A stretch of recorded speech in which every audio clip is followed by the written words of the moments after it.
Hello. Okay. I'm getting myself situated.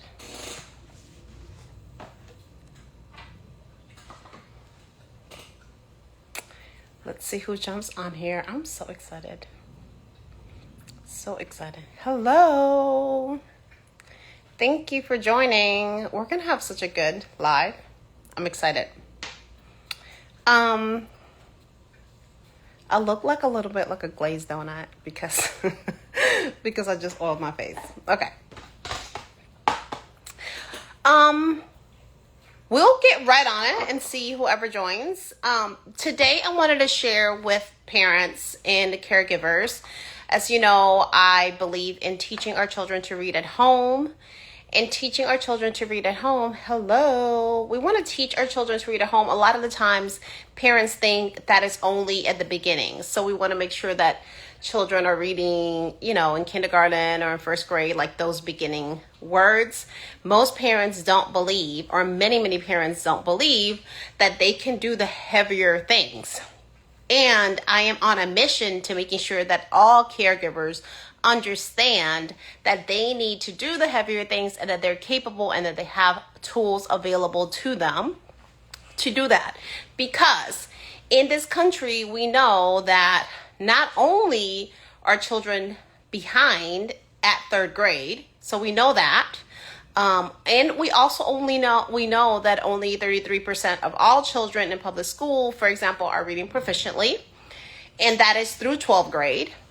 And as a country, the children that are leaving public school, and as a country, the adults, we are reading at approximately half of the population is reading at approximately a sixth grade level. And so when you have such a large part of the population that's only reading at a sixth grade level, you know that there's a disconnect. Because not only are we, it's like at some point, what happened at sixth grade that we stopped supporting young people so that they can read at higher and higher levels, right? So a lot of the times people think, reading instruction is a failure at the elementary school level and our children are behind. But if you take a step back and say, well, the population, most Americans are reading at approximately a sixth grade level comprehension, then we also understand that there's a disconnect with literacy instruction beyond a sixth grade, right? So there's a disconnect early with decoding because our children are not learning to decode multisyllabic words and they're not picking up on reading comprehension. But then also beyond sixth grade, there's also a disconnect because in general, the general population is also like we're stuck at that sixth grade level. And so what is or is not happening because we're kind of missing the mark on both levels. And so what I always want to tell parents is that I think a lot of parents get settled and really comfortable if their children are already reading in second, third, fourth grade, and they don't continue the practice of teaching children to read and to engage with print. That's why it's kind of stops. We get stuck in that sixth grade level. But if you never develop the practice of teaching your children to read and to engage with literacy at a home level early on, it's really hard to establish a practice of reading and study later. So our best situation is to set up reading instruction and practice all along the entire way. A lot of parents don't believe that they can do that or don't know how to do that. And that's what I teach them to do. So that's what we're going to do today. Show you what that looks like and how that practice of going deeper into meaning and more layered literacy instruction can happen early. Like I want to show you skills today that you can practice with your older children, that you can also practice starting. Yes, well, thank you for being here. Before we get into the lesson, because it's going to be good. You're going to love it. I also want to share that if you're a parent and you want, especially for the like elementary, or if you're in the community doing summer camps, or just if you need support for your elementary school students, here are skills that you can go over every week. And these are foundational skills. So skill 1 is how to like count syllables and sounds inside of words. That's going to help all of the grades. Skill 2 is going to be like how to know when to use AI versus AY. Skill 3, when to use OI versus OY. Skill 4, when to look for a prefix or a suffix. So these skills, these weekly skill worksheets are free on my website. I am Raising Readers. But here's what makes them like really, really special is that there's a QR code that's going to teach you, the adult, the skill. So that then you can complete the worksheet with your child. So this is there as a community resource. Anybody who is really serving children, not just parents, serving children, that is there for you. And there's 6 weeks generally in the summer. There's 2 skills per week. The last week we only do 1, so there's 11 skills there. You will get one. You enroll in the program and you get 1 free one, or 1 week every week. You have the skill, you get to teach the skill, you get to do the worksheet with your children, and by the end of the summer, you have stronger skills. Foundational skills are always important. So that is there as a community offer. Please tell your friends. Look it over. Once you look it over, you will be blown away. So start getting them, start doing them, start sharing them. They're great. I also think they're really great for like churches and civic organizations that meet with children weekly. That is really good. All hands on deck because we have to teach all of our children. Okay. So one of the ways that I like to teach older students, and not even just older students. So check how we're going to do this. We're going to do it with the younger kids and with the older kids at the same time. So let's take a word like capital. Let's take a word like capital. And you're like, well, are children really, young children really thinking about this word?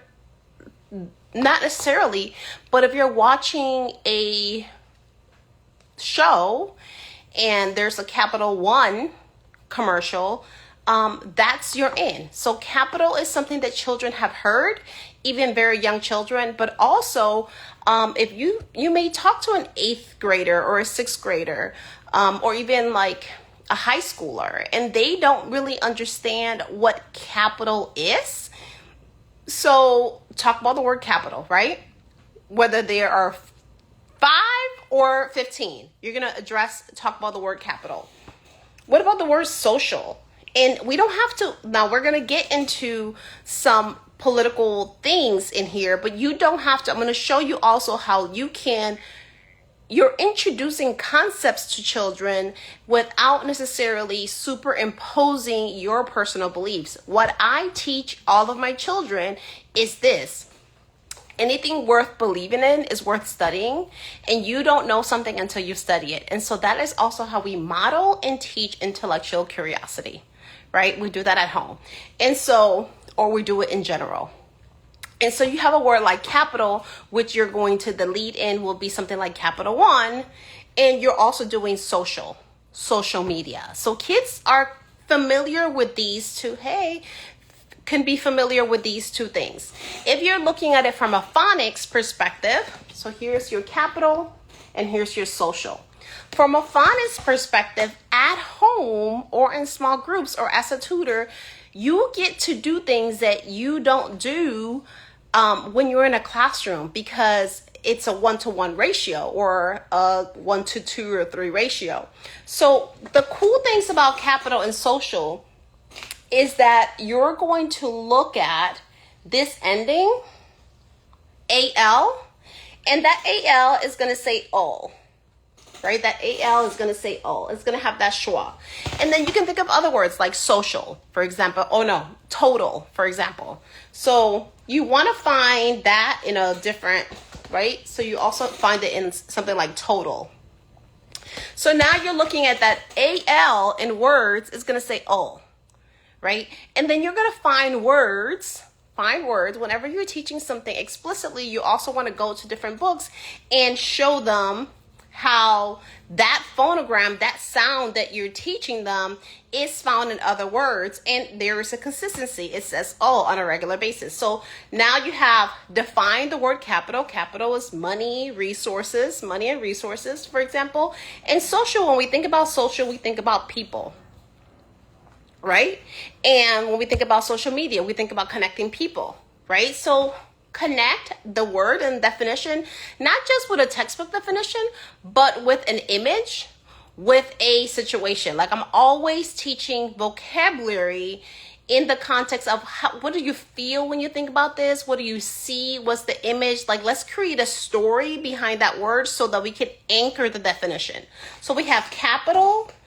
I would talk about Capital One, the credit card, and like at a bank, right, is a bank. And so it has to do something with money. It has to do something with resources.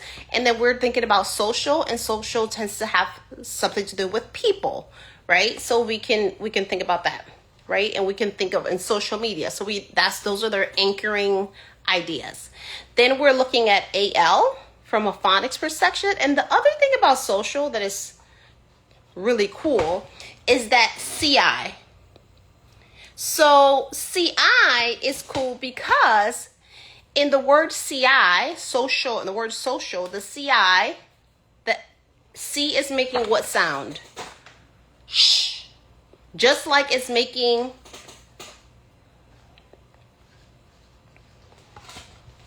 in the word ocean, right? In the word social and in the word ocean, in the word magician. So we know that the C, sometimes kids are taught that the C is making the K sound, but it's making the K sound. It is also making the S sound. It is also making the Sh sound. And so when does it make that Sh sound? Usually when it is going to have an ending to it, like this ending, the O, the and the and here, the shun. So that's when it's making the sh sound. If you have my books, if you have my bundle, you know that how we look at things is like instead of thinking that letters make a whole bunch of noise and that they make us confused, you're going to go to your C phonogram and then you're going to see the sounds that C makes. So you're always looking at things with curiosity. Like, oh, what sound is that making? What sound is that making? How come it's making a different sound? Approach the work with curiosity, right? So in these two words, in capital, the phonics thing that we're going to focus on is the O. And in social, we're going to focus in the O, the AL makes the O sound, but we're also going to notice how the CI is making the sh sound. And that's your phonics version, right? So once you're also going to count the syllables of social. If your mouth moves, that's a syllable, social. And then the other one was capital, right? Capital. So those are things that you're going to work on, right? That's the phonics part. Then for our eighth graders or older students, we're going to think about, okay, now that we know we have an idea of what social is, can we think of related words? So we're going to build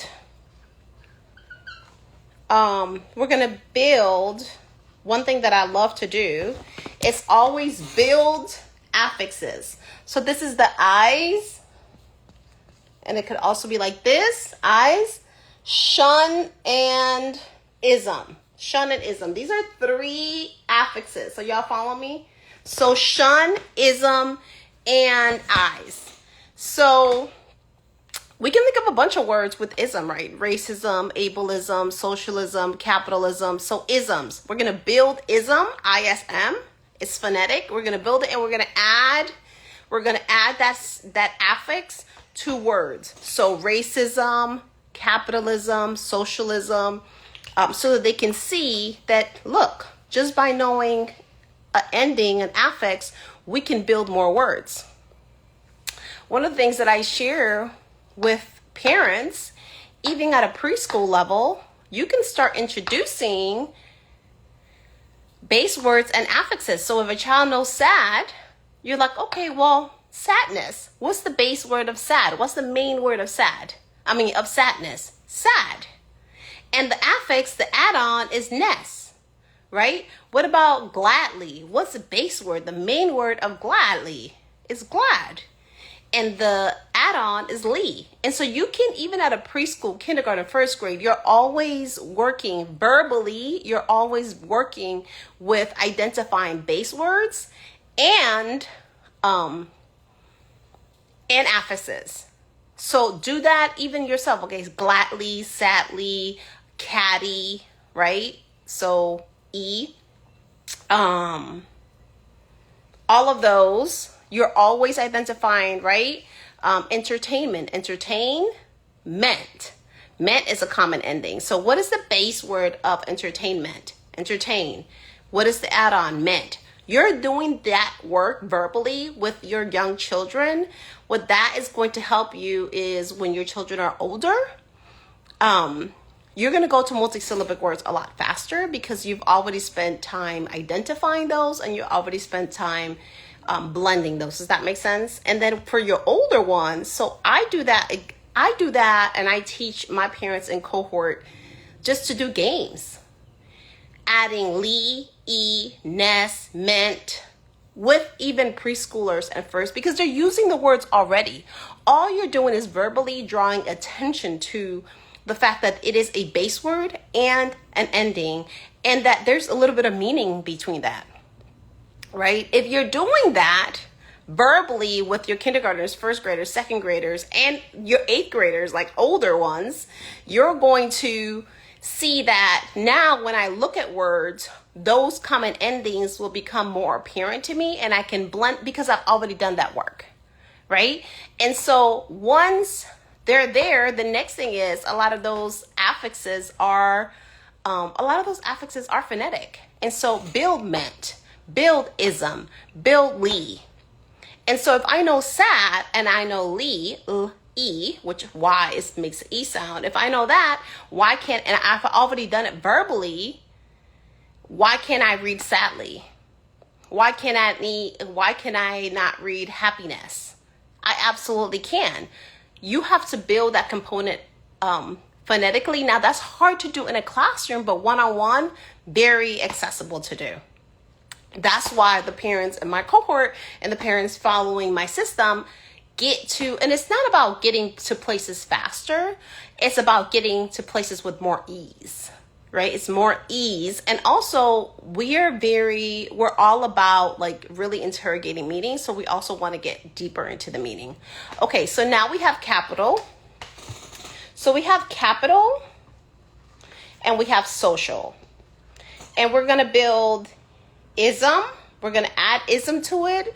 We're going to add eyes to it. We're going to add capitalization. We're going to add capitalization. We're going to add all of these. So we're going to build from capital. We're going to go to capital, to capitalism, to capitalize, to capitalization. And the same thing from social to socialism, to socialize, to socialization. Does that make sense? Are y'all following me?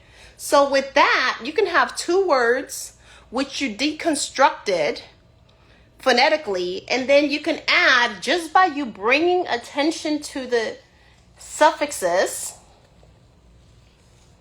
even verbally with very young children, you can introduce concepts like capitalism, capitalize, capitalization, socialism, socialize, socialization. And it's very doable and accessible, right? So you do that with your children, right? So what does that mean? And you don't have to go deep into a whole study, right? But your children will hear these things. They will hear these words. And if the brain is hearing the words and doesn't recognize them, you're going to tune it out. You're going to tune it out and carry on. But if your children have been exposed to these concepts, if their children have been exposed to these concepts and these words in a way that's very accessible, because you did it one-on-one and you just showed them, listen, this is a capital and social are these phonetic words that we've just put together. You understand Capital One, you understand social media, so they have an understanding of the word. And now we're just going to add these phonetic affixes to it. And then from there, what do these things mean? What do these affixes mean? Like, how do we get to that meaning? Does that make sense? You can do that with a first grader. You can do that with an eighth grader. And you're just spending, and you can do that in 20 to 30 minutes. Once you master your 30-minute lesson, and you can do it over 1, 2, 3, 4. So that could even be your week. So if you do your week, right, and you go over O, A-L. You lead into the sounds of C which are 3, with curiosity. Then you build your suffixes. So now from one word, are y'all following me? From this one word that you build, or rather 2 words, social and capital, you can end up in 8 words and 2 big concepts in 2 30-minute lessons. The reason, this is something that parents can do. The reason that parents can't do this and don't do this work is that they have convinced parents that parents can't do this work. Parents are convinced that Khan could do it better than them. But Khan is not going to teach them to interrogate words. They're convinced that IXL is going to do it better than them. But IXL is not going to teach them to interrogate words. They're convinced that they're convinced that their school system is going to do a better job than them. But we know that that's not true, because if that was true, we would not be in the literacy crisis that we're in. And even if your child can decode by working piece by piece, every single time that you actually build a word, that you sit down, that you actually do it in a process, as a process, you're also strengthening executive function. What we have inside of schools is not just a phonics deficiency. It's not just a background knowledge deficiency. What we have in our schools is also an executive function deficiency. And executive function needs to be built. Executive function is you take something big and you break it into pieces. Executive function is built by having a caregiver one-on-one model the behavior, model self-regulation. That's why these 30 minutes that we spend with our children are not just teaching them decoding. They're also teaching them self-regulation. They're also strengthening their executive function skills. So you can take a child and in 30 minutes over the course of a week, just 30 minutes every day, you're strengthening their executive function skills, you're strengthening their criticality, you're introducing them to concepts that they would not be learning in school, you're strengthening their decoding skills. You can do that in 30 minutes a day. Ping Pong and Khan Academy and IXL and iReady and your school will never, ever in your life. Right? And so if there's something that you need to be doing this summer, it can be this, and it's 30 minutes and it doesn't have to hurt. There's no metric. You're not testing capacity, you're building capacity every time you sit with your child for 30 minutes. And in the process, they get to know you, you get to know them, right? So this is also very relational. So once you build your word capital, you study what the AL means, right? Because it says O, not what it means, but rather what it sounds like, O. You find other O words. You build the word social. You talk about social. You add the suffixes for social, right? So now you're really and now they see those suffixes in other words, because it's not just building those 8 words, it's building other words that have those 3 suffixes. So you're doing all that. None of this hurts. It costs you, right? It's not costing you much. Then you do this thing. This is where you're going to mess it up or really build it up. But then you've exposed them. You said, okay, so if we know what social is and we know what capital is, so what is social capital? So after we've already gone through what social is and what is social Social and capital. Now, what is social capital and how do you build social capital? How do you build it? Do y'all know the answer? Right? So now you're having this conversation because I know that capital is resources and money. And I know what social is. So how do you build social capital? Imagine y'all having this conversation with your child. How do you build social capital? And you introduce this lens that every person that we know, we are all wealthy. We are all wealthy because every single person that we know, every relationship that we have is like money in the bank. It's money in the bank. It's a different type of currency because every person that we know, every relationship that, and how do we build, how do we deposit into our bank? By nurturing relationships, by building community. That is how we deposit. Credits and debits, that is mutual aid, right? We're meeting each other's needs. So how do we do that? So here you went from, okay, the beginning of the week, you are breaking social and capital into syllables. You're looking at the individual phonograms, the individual sounds. Then day 2, you're building, you're also creating some definitions around that. Day 2, you're building some suffixes. But listen, suffixes and adding them to our base word capital. So, and now we have 8 words and we're also looking at others. But then that's not where we're going to stop. We're going to say, okay, now, where do we put those together? How do we build social capital? And you're going to introduce people, you're going to introduce your child to something like, this is what I do. Thank you. So now you're talking about social capital. And how do we build social capital is we asset map. So if you're following my book, my system, and this is also what I teach parents to do. So that's why everybody should be in my cohort. But you go to you're going to go. So these are things that we ask. So let's name, there's a whole section on how do we build social capital. So let's get curious about who do we know? Let's come up with a list of who we know. Who do we know? This is who do we know that? And you start thinking about your asset mapping. So who do we know that gardens? And it could be like your neighbor on the street, right? Who do you know that works on trucks? Who do you know that works in hospitality? Who do you know that works at a library? Who do you know that collects books? Who do you know that takes care of children? Who do you know that's a mechanic? And you start to think about who do we know?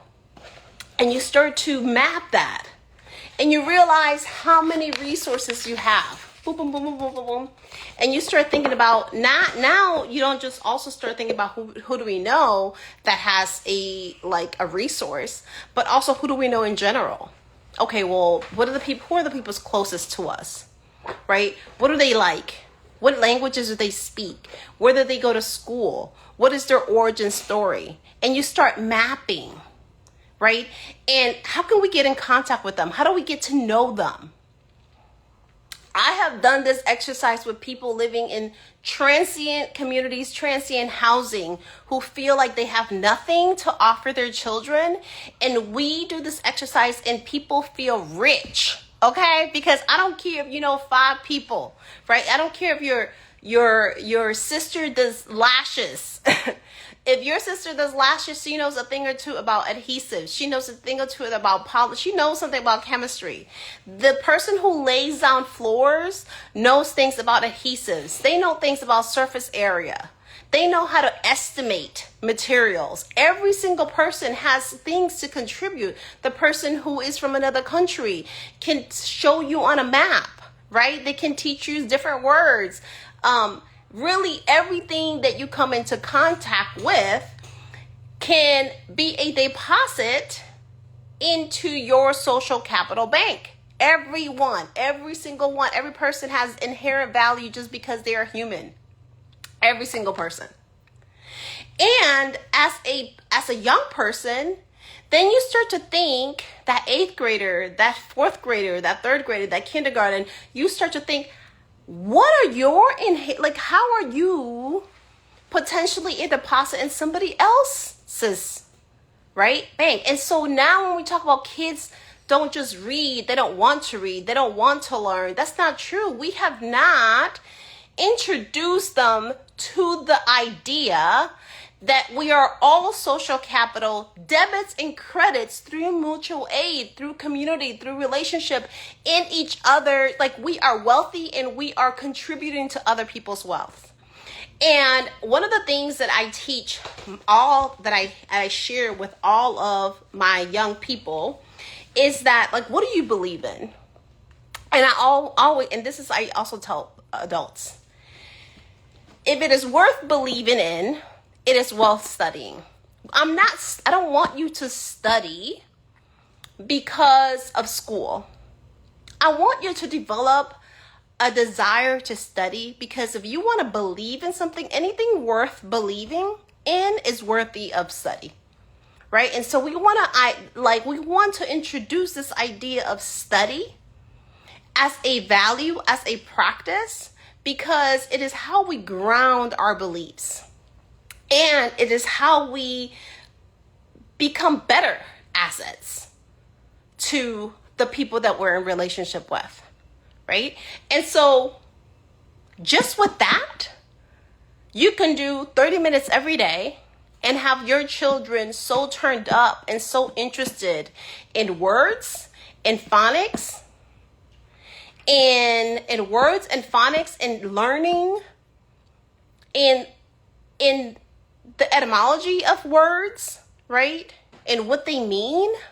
And they'll start finding other words that have those suffixes, other words that have those base words, other words that have those origins. And that is what we want to do. We want to model literacy and the utility of literacy when it is not attached to any type of performance or level or metric. Because literacy instruction is not a school skill. It is a skill that is used in school, but it is a life skill.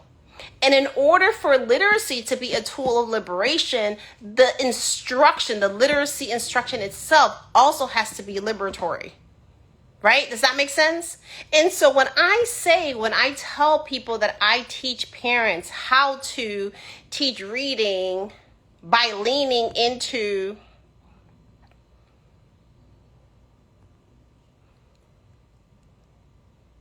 one of the people on here, hola Diana, one of the people here was my neighbor growing up. As a young child, it is my mother's goddaughter also. So that's exciting. But once we get to this place that teaching our children to read has to be foundationally liberatory itself, and that has to include meaning making and an interrogation of our environment, of our reality. And that is how we're going to get children engaged with print, that we have to teach them that utility and that we can do it. We're talking about the system has convinced us that we cannot teach our children 75 phonograms. There is 75. This is a book that has all 75 phonograms. The English language is made up of those 75 sounds. We have literally told ourselves, believed a lie. We that teach our children so many things, we have taught ourselves that we cannot teach our children 75 things, how to put together 75 sounds. That is a lie.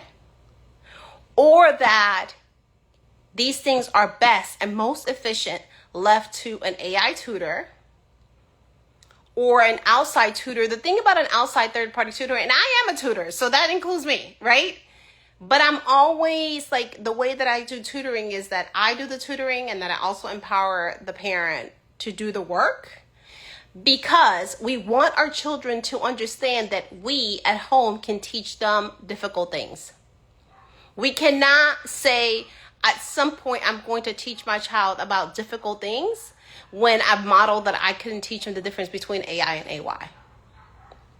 I need for children or young people to be looking at the adults in their lives, to be looking not at the influencers on TikTok, but to be looking at the adults in their lives, in their homes, preferably, and think this person can help me navigate the things that I need to learn and to navigate the world.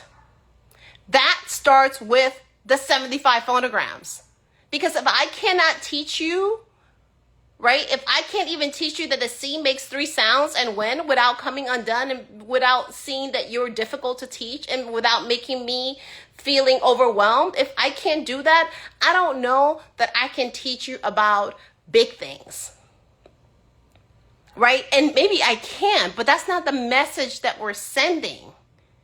Right? If I as a 7, 8-year-old, 9-year-old, 12-year-old cannot trust my parent to sit down with me for 30 minutes and help me navigate a list of spelling words without coming undone, I don't know that I can trust them with big things. And so part of me teaching parents how to teach their children to read with criticality and with connection and to develop a practice of study is that I want to make sure that we all understand that the model that we can set in how we respond to our children's mistakes, how we respond to our children's learning, how we orient children learning from us and through us in a way that is liberatory in and of itself becomes the model. Does it make sense? Becomes our opportunity to direct them towards us. Because if you spend year 5, 6, 7, 8, 9 directing, redirecting, and reorienting your children towards tech and towards third-party tutors and towards everybody except your home practice, that's foundational to their brain wiring. And that's what we don't want to do, right? That's what we don't want to do, particularly in these times. And so these tools are here for you. This is what I teach parents to do. This is what we do in cohort. If you want to join the summer cohort, we meet every single week for 8 weeks. You can go to my website and join. You can send me a DM if you want more information on how to join. The entire system is also available if you want to DIY it. You can. That's on my website. But again, even if you do none of it, on Wednesdays, I meet for free in a webinar every single Wednesday at 8 p.m. I have been doing this for months. Every single Wednesday, I teach parents foundational skills for free. So if you're looking for spaces where you can walk away feeling like I can do this, and I don't know that anybody can look at the political environment that we're in and say, I know for sure that schools will be safe places. I know for sure that outside will be safe places. And this is not to fearmonger, but we have to be aware that at different times, everything that we know may or may not be available to us. And how is something as foundational as teaching children to read with criticality and from a liberatory lens, not the thing that we do, and not I feel like everybody needs to have this book so that everybody knows all of the sounds. Everybody needs to have this book. It's a bundle, right? Everybody needs to understand how to teach their children to acid map and build background knowledge and read poetry. The arts are going to save us, right? This stack that I have created, I feel that, or rather I know that everyone needs and needs to have.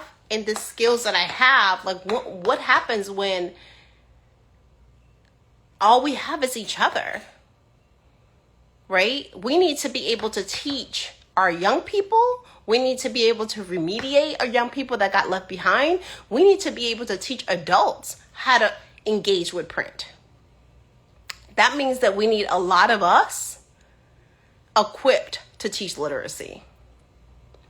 And AI and tech platforms, parents are always asking me, what app can I use? What app is like this, but more this? And I'm like, there is no app that is going to do the work that needs to be done to truly educate, to expand, to bring liberation into our homes, and to fight fascism. There's no app for that, friends. And literacy is foundational. We have so many scholars and professional people saying, you need to study, you need to study. What are the books? The books are here, and this is like my DIY bundle, and then the coaching is on my website, and then the coaching is the cohort is you get this, and then you get the 8 weeks with me. So there's no app that can build executive function while in relationship and center humanity while you're teaching literacy with meaning.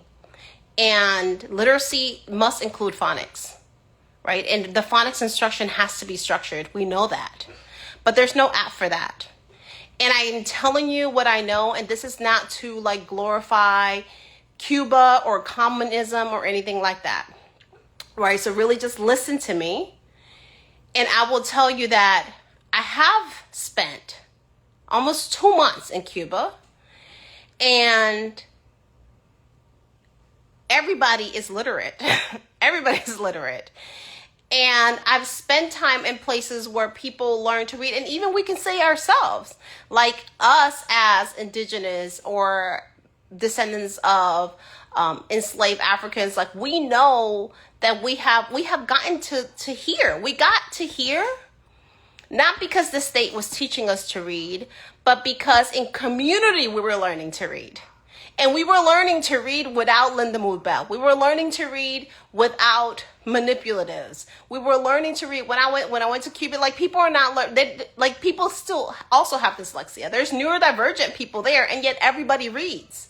Not everybody needs a dyslexia center, and that's not saying that dyslexia centers are not good, right, or that are not necessary. But the answer that capitalism sells you is always over there. It's always distancing. It's always creating more disruption between caregiver and community and child. It's always orienting our children so that the solution is over there. And that's not what we need. That's why I say my work is fundamentally anti-capitalist and community-based and humanity-centered. Because how could it be that we have taught people to read and that people are learning to read in conditions that don't have all of the apps and all of the manipulatives and all of the school training and all of the teacher training and all of the tutoring centers, and they're getting better results? And how did we ever learn to read if we didn't have those things? We were already learning to read. It's 75 phonograms. And I don't want to hear that it's different in Cuba because it's Spanish and not in English. Because in Puerto Rico right now, we're having a decreasing literacy rate. Puerto Rico has a decreasing literacy rate, even in Spanish. Low literacy is a crime of capitalism. Orienting children away from their communities and making parents feel that the answer is always in some app and lying someplace else is a crime of capitalism. The AI tutor will not teach criticality. The Sylvan Center, the Huntington Center, the Linda Mood Bell Center somewhere over there is not going to teach criticality and is not going to integrate liberatory practices into your literacy instruction. So if what you're interested is in the humanity, and again, it's not to say that you can't use those resources, you can. But what we need to understand is that to have those resources cost $5,000, $6,000, $7,000 is also a crime of capitalism. We cannot have literacy instruction and criticality be at the held captive by these specialty centers, or whether or not a district is going to do XYZ. That is the crime of capitalism. Quality, comprehensive humanity instruction, literacy instruction is for everybody. We need for everyone to know how to do this work, or we need it at scale at the very least. So, I'm gonna hop off. I hope this was helpful. Was this helpful for the people who were here the entire time, or a good portion of the time? I will be doing more of these because feeling like I am sharing my work regulates my central nervous system in times like these. Again, there are worksheets with skills on my website that are free, that are for the community, that have QR codes to teach parents this skill. So please share that resource with people. If you're interested in spending 8 weeks with me learning skills, you can. And if you're interested in just ordering the bundle, you also can. Before I hop off, I understand. Listen, I've been doing this for a long time. There are parents who struggle with literacy themselves. There are a lot of adults that struggle with literacy themselves who find themselves in a difficult spot. They can't afford a tutor, and they want to help their children, but they're also intimidated by literacy instruction, right? So this is just so you understand, like, the depth of my love for community. So here, this is the phonics portion of my work. There's a QR code here, right?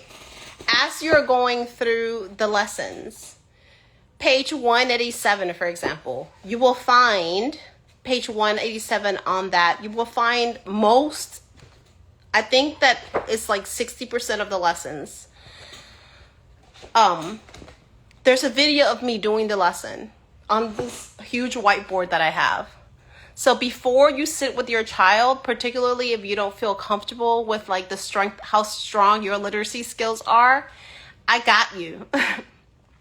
Watch me teach that lesson so you can hear the sounds, so that you can hear the words, and so that you can strengthen your literacy skills as well.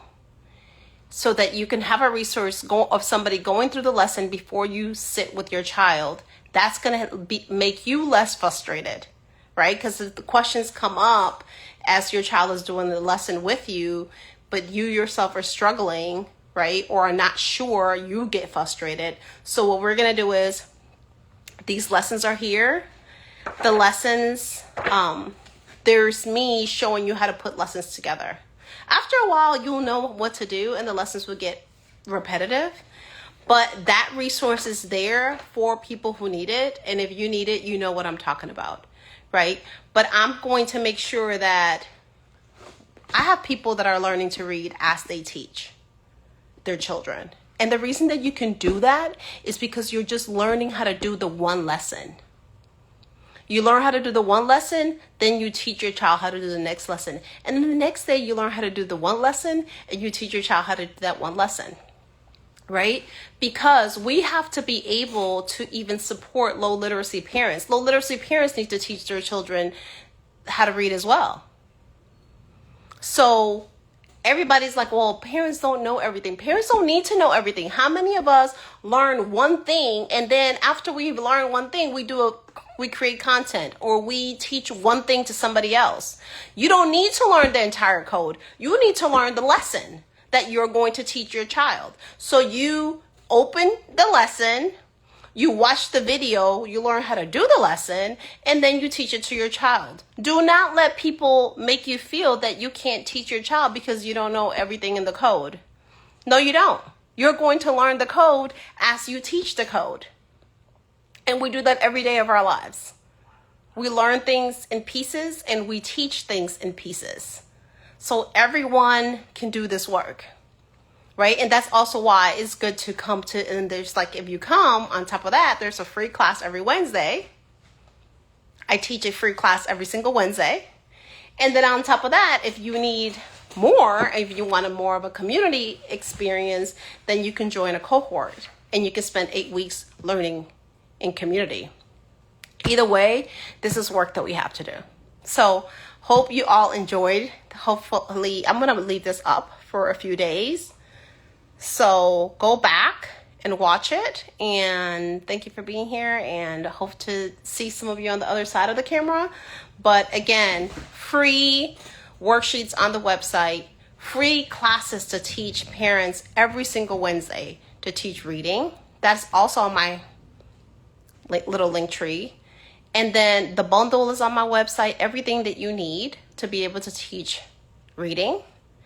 And then you can also always just join the cohorts, because the cohorts are amazing. All right, everyone. Thank you. You can watch the recording. Bye. Bye, y'all.